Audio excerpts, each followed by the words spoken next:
ፓሪስ ውስጥ የሳሱ እስትንፋሶችና ሌሎች ምርጥ ድርሰቶች ከተሰኘው መጽሐፍ ደራሲ ኢቫን ቡኒን፣ ተርጓሚ ዓለም ኃይሉ፣ ተራኪ ብሩክ ድንቁ። ፓሪስ ውስጥ ክፍል 1 ትረካን ባለፈው የትረካ ሰዓታችን አስደመጥናችሁ። ነጫጭ ልብስ ከለበሱትና ካልተያዙት ጠረጴዛዎች አንድ ጥግ መርጦ ተቀመጠ። በቀያይ ጸጉሮች የተወረሩትን እጆቹን እያፍተለተለ ገሚሱ በጽህፈት መኪና ገሚሱ በብዕር የተጻፉትን የምግብና የመጠጥ ዝርዝር ማንበብ ተያያዘ። በማግስቱ እዚያው ቦታ ላይ መጥቶ ተቀመጠ። ከርቀት በስራ ተጠምዳ አያት። ከሁለት ፈረንሳዮች ትእዛዝ ተቀብላ ለማረጋገጥ ካቪያሮክ ካላድሮሴ በማለት ትእዛዙን አጣርታ ለማስተላለፍ ከምግብ ቤቱ ወጥታ ሄደች። ወዲያው ተመልሳ ወደ እሱ ጠረጴዛ በፈገግታ ተጠግታ ለብዙ ጊዜ እንደሚተዋወቁ አይነት ሞቅ ባለ ሰላምታ እንደምን አመሸህ፣ ቤታችንን ስለወደድከው ደስ ብሎኛል ስትል ከመቀመጫው ተነስቶ በፈገግታ እንደምን አለሽ፣ በእርግጥ ቤታችሁን ወድጄዋለሁ፣ ስምሽን ብትነግሪኝ በጣም ደስ ይለኛል አለ። ኦግላ አሌክሳንድሮቭና እባላለሁ፣ አንተስ?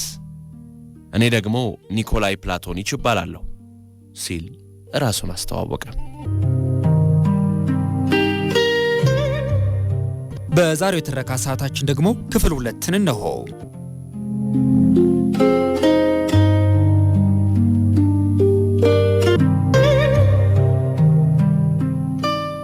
አንድ የኮሳክ ሰው አግኝቼ እንዲረዳኝ ቀጥሬው ነበር። ሲጠጣ አብሿም ሆነ።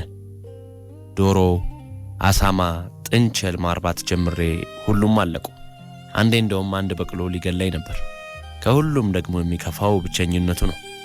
ባለቤቴ ባለፈው ዓመት ነው ኮንስታንቲኖፕል ላይ ጥላኝ የጠፋችው። አትለኝም? የማይረባ ታሪክ ነው።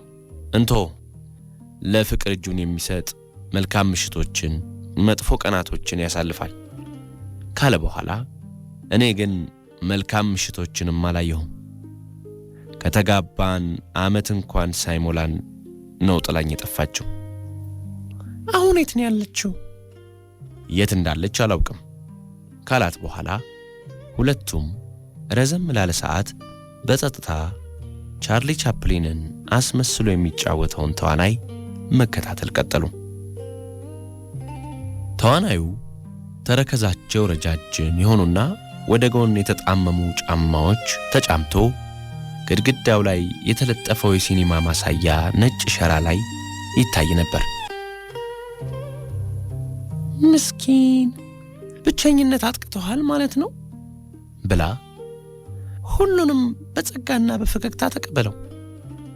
ትዕግስት የምስኪኖች መጽናኛ ነች ስትል አዎ መራር ክኒን ነች አለ። እኔም አንዳንዴ ብቸኝነት ሲሰማኝ አንዳንድ መጋዚኖች ላይ ስለ ወንድና ሴት ጉዳይ የሚያወሱ መጣጥፎችን እየፈለግኩ አነባለሁ። ከላቲቪያ የመጣች ሩሲያዊት ኮረዳ ተግባቢ ከሆነና ሩሲያዊ ዝርያ ካለው ፈረንሳዊ ጋር መጻጻፍ ትፈልጋለች። ፎቶም እንዲልክላት ትፈልጋለች። አንድ ቁጥብ እንደ ዘመነኞቹ ያልሆነች የ10 ዓመት ወንድ ልጅ ያላት ቡናማ ጸጉር ያሏት ቆንጆ ባሏ የሞተባት ሴት ከ40 ዓመት በታች ካልሆነ የትዳር ሰላም ከሚፈልግና ቢቻል የሹፌርነት ልምድ ካለው ጎልማሳ ጋር መጎዳኘት ትፈልጋለች። ከባለጸጋ ቤተሰብም ባይሆን ችግር የለውም፣ እዚህ ጋር እኔም እደግፋታለሁ ብላ አንተ ግን እስቲ እውነቱን ንገረኝ፣ እንዲህ አድርግ የምትል ሴት የለችም? የለችኝም። ጊዜያዊ ጓደኝነት ምን ያደርጋል ብለሽ ነው? እምብዛም የብቸኝነት ቁርን አያስለቅቅም። ማን ነው ታዲያ ቤት የሚጠብቅልህ ምግብ የሚያበስልልህ? ብዙም የሚጠበቅ ነገር የለኝም። ቡና የማፈላው ቁርስም የምሰራው ራሴ ነኝ። አንድ ልብስ የምታጥብልኝ ሴት ግን በሳምንት አንዴ ትመጣለች። ውይ ምስኪን ስታሳዝን ብላ እጁን ጭምቅ አድርጋ በሁለት እጇ ያዘችው።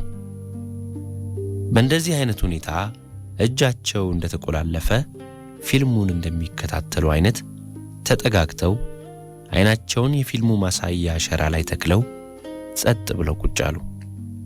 ከጀርባቸው ካለ ክፍል የሚነሳ ግራጫማና ሰማያዊ ብርሃን በጭንቅላታቸው በኩል አድርጎ ሸራው ላይ ያርፍ ነበር።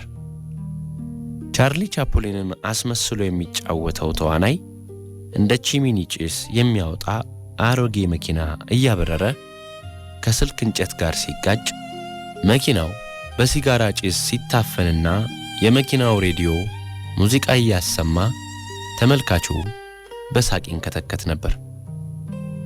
ለምን አንዱ ጋር ወይም ሞንት ፖርናሴ ሄደን አንጫወትም? እዚህ በጣም ይሞቃል አለ። በእሽታ ጭንቅላቷን ነቅንቃ ጓንቷን ማጥለቅ ያዘች። እንደገና ከጨላለመው የታክሲው ኋለኛ ወንበር ላይ ተቀምጠው የመኪናው መስታወት ላይ ያረፉትንና ከመንገዶቹ አምፖሎች የሚገነጠል የብርሃን ዛሃ ሲነካቸው ወደ አስደሳች እንቁነት የተለወጡ የሚመስሉትን የዝናብ ጠብታዎች እያስተዋሉ መጓዝ ቀጠሉ። ድንገት ወደ እርሷ ዞሮ ጓንቷን ዝቅ አድርጎ እንደገና እጇን ለሰኮንዶች ሳመው። በደማቅ ጥቁር ቀለም ባጌጡ የአይን ሽፋሽፍት የታጠሩት ውብ አይኖቿ ከወትሮ ለየት ባለ መልኩ ብሩህ ሆነው ነበር። ሐዘኔታና ፍቅር በተቀላቀለበት አይነት አስተያየት አይታው የልቡን ስብራት የሚጠግኑትን ከንፈሮቿን አቀበለችው። ካፌ ኩቸሌ ውስጥ የዶሮ አሩስቶ ከበሉ በኋላ በቮድካ ወራረዱት። ቡና እየጠጡ ሲጫወቱ ትንሽ ሞቅ ስላላቸው በላዩ ሲጋራ ማጨስ ጀመሩ። የከንፈር ቀለም የነካቸው የሲጋራ ቁርጥራጮች መተርኮሻውን ሞልተውት ነበር። እየተሳሳቁ ሲጫወቱ ሰረቅ እያደረገ እያያት በቁንጅናዋ መኩራት ጀምሮ ነበር። በጥፍሯ ከንፈሯ ላይ ያረፈውን የሲጋራ ብናኝ እያነሳች እውነት በለኝ እስቲ ከባለቤትህ በኋላ ከሌላ ሴት ጋር ፍቅር አልቀጠልክም? ከአንዳንድ ሴቶች ጋር ለአንድ ወይም ለሁለት ምሽት ቆይታዎች አድርጌያለሁ። አንቺስ ስለ ራስሽ አትነግሪኝም? የማይረባ ጓደኝነት ጀምሬ አንድ ጎረምሳ ቢጤ አስቀምጬ ነበር። ግን አንተና ሚስትህ እንዴት ነው የተለያያችሁት? አሳፋሪ በሆነ መልኩ ነው። አንድ ሀብታም የግሪክ ጎረምሳ አፍቅራን የተወችኝ። ፒሬዮ ውስጥ በትላልቅ ናይት ክለቦች ጋብዛትና የአበባ ማት በቅርጫት እቤት ድረስ ይልክላት ነበር። ቀና እንዴ? ዝም ብሎ ሕፃን ነገር ነው፣ አይዞህ አንተ እኮ በሥራ ስለምትጠመድ ነው እያለች አዘናጋችኝ። ግን 1 ወይም 2 ወር ባልሞላ ጊዜ ውስጥ ደብዛቸው ጠፋ። እርሷም እንደሱ ገና አፍላ ኮረዳ ወጣት ስትሆን ኢካተርኒደር ውስጥ እያለች ጨዋ ነጩን ጦርና እኛን አምላኪ ነበረች። እሷን መርሳት ቀላል አልነበረም። አስተናጋጁ የመክፈያ ደረሰኝ ሲያስቀምጥ ደረሰኙን አንስታ ካነበበች በኋላ ከ10% በላይ ጉርሻ እንዳትሰጥ አለችው። አብሮ ማምሸቱ የፈጠረባቸው የመቀራረብ ስሜት ከፍ ያለ ስለሆነ ቶሎ መለያየት አልፈቀዱ። እጇን ከሰውነቱ ጋር ልጥፍ አድርጎ ይዞ እኔ ቤት እንሂድ፣ ቤቱን እዩ፣ እዚያ ሄደን ደግሞ ትንሽ እንጫወት አለ። እሺ እንሂድ አለች።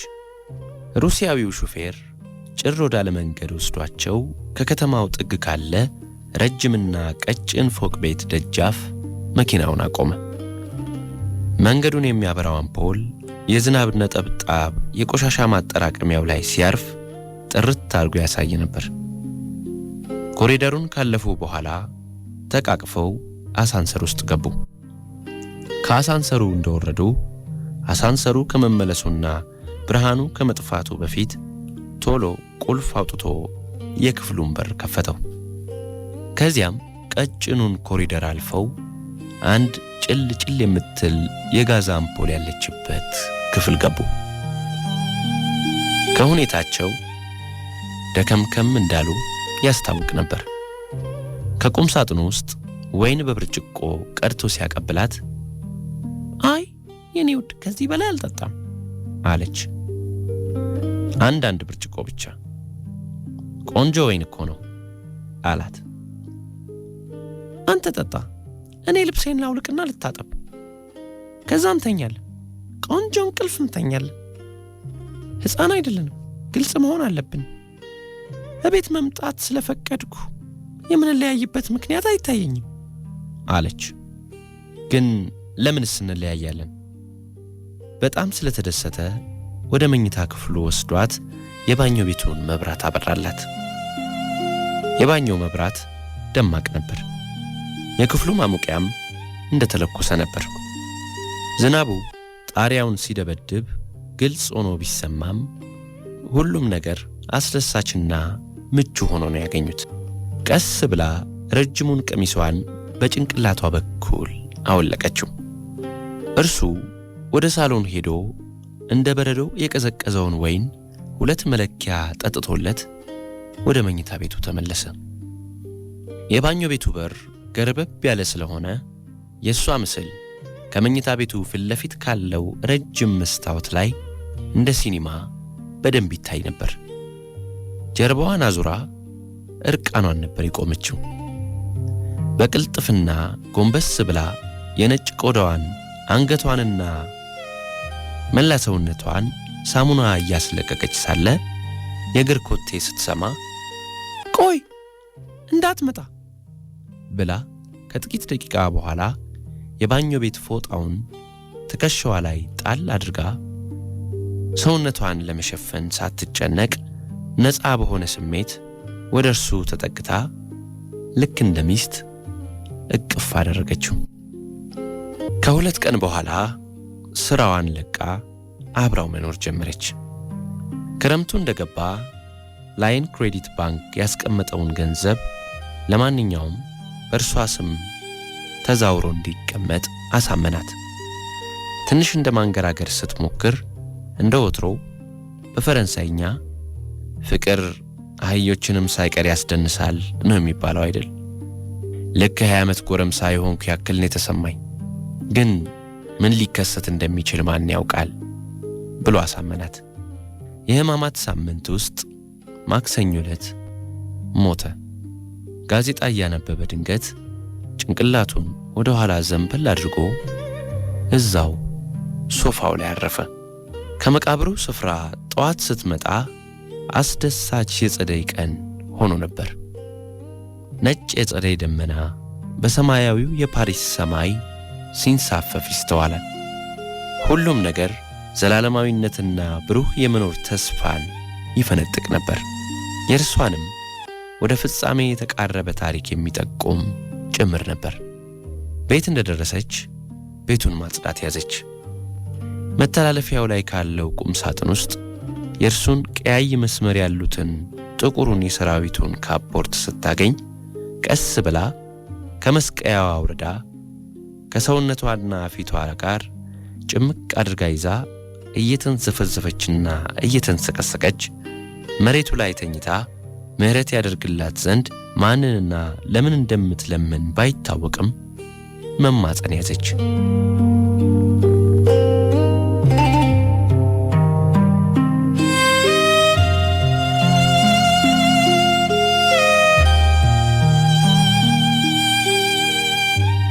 በሁለት ክፍል ያደመጣችሁት ፓሪስ 3 ትረካችን በዚሁ ተጠናቋል። ስለ አብሮነታችሁ ከልብ እናመሰግናለን።